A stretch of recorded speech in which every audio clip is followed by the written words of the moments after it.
Hello and welcome on back to another Toronto video. In today's one, we're going to look at the TMNT, the Archie Adventures, issue number 21. And this one, I won't lie, I thought this issue was a different one. I thought it's the one dealing with Slash and his introduction to the series. But I was completely wrong about this one. And this one was dealing with a satellite coming to Earth. And then this satellite controlling this guy. And now he wants to destroy the Earth, take away the oil, basically kill a lot of people if they don't stop global warming.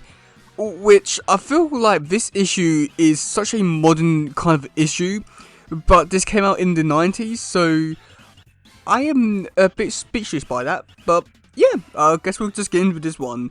So yeah, okay, so with this one, we do first start off with talking about the satellites and saying how they go up in space and they can take on like so many different like waves, got microwaves, telephone waves, other kind of waves, and it'll be picked up by the satellites.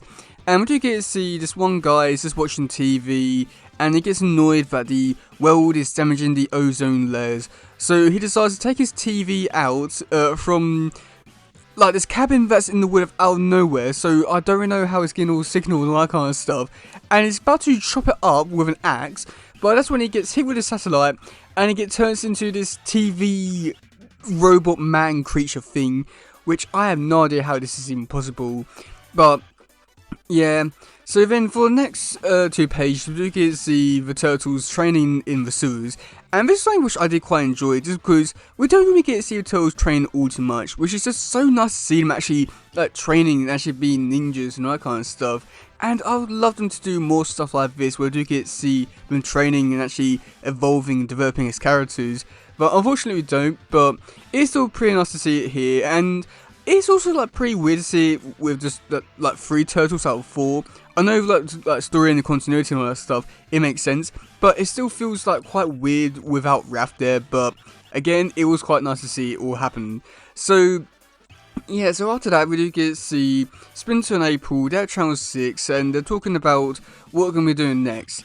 And then this is where things get a little bit weird, because Splinter is like, oh yes, I'm going to try to like communicate with Raphael psychically, and goes, well, okay, well, I can't reach him, maybe, no, okay, he's off planet again. And I know that like he's like pretty like hoping for the best, and doesn't think that Raph's dead and all that kind of stuff, but he's really saying the obvious there, like, oh yeah, he's off planet, like, duh. I mean, he's like miles, like thousands of miles away from Earth, and he's like, oh yes, I can't reach him because he's too far away. Maybe he might be dead. It's just like, it's not weird, but it's just stating the obvious. Like, just like, why was it even needed? And second of all, why is Splinter even there at Channel 6? It's like, that's also so weird, because I mean, I would not picture like Splinter to be at Channel 6. And over like for this reason, because trying to find out what's going to be happening next, and with like Nigna and the invasion and that kind of stuff.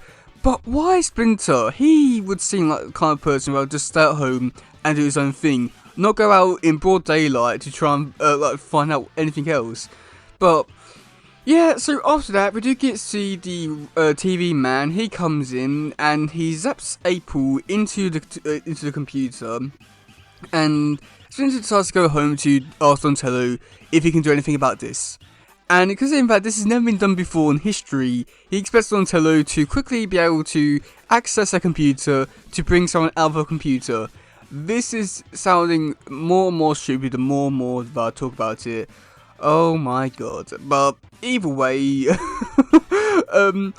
Donnie's able to somehow hack into the Channel 6 news like files and that kind of stuff, and find out where April is being held. And that's when we do find out the main motives behind this behind like the villain. And the villain goes on to explain that basically, you know, the world is doing all this bad stuff. It's creating ozones and global warming. It's like causing the Earth to like boil up and all that kind of stuff. And you know, his motives are somewhat justified here because he's trying to save the world. But it then goes on to explain that basically the world doesn't come to an agreement and try to stop everything and try to make the world a better place. He's going to take away the oil. And then April goes on to explain that, you know, like if you do that, then basically we'll come to a stop. Like we won't have any, like, you know, like cars won't be able to run, the hospitals won't be able to run, people will die. And it's like, oh well. I mean, it's annoying because a lot of this stuff, it's like, it's annoying just because a lot of stuff with what they're saying here is it's like completely true. We're like, like we do need to stop what we're doing to make the world a better place, but at the same time, how do we do this? And then also, I feel like with the way they go around it as well, it's something which I feel like a lot of like climate activists should take lessons from, because even though they want like the world to be better, they like God like know actually how to do it and not just do it because it's gonna like ruin a lot more things than actually trying to solve it. I think that makes sense, and this is like a really good example of just you gotta like wait things out to actually make things better and not just do it and hope for the best. But either way, the turtles show up and they start fighting the robot guy, and there's not really too much to this fight. But until the robot guy goes into the computer and Donnie decides to go in there for some unknown reason, and they never explain this. And then inside, we do get to see the cyber world, which I must admit is a lot cooler than Back to the Sewers. And I mean, here was okay, but it wasn't very fascinating or interesting. It's just a weird world with like lots of different dots and colourful images and all that kind of stuff. Nothing fascinating like 2003. But we do get to see Shredder. He randomly shows up and he starts fighting everyone. And he starts to make a copy of Donnie and the TV man, and then just runs out. And that's pretty much where we do leave this issue off. And oh boy, this oh, the more that I talk about this one, the more that I'm very confused about what I'm going to say next. But I'll just say that overall for this issue, it is a really weird one.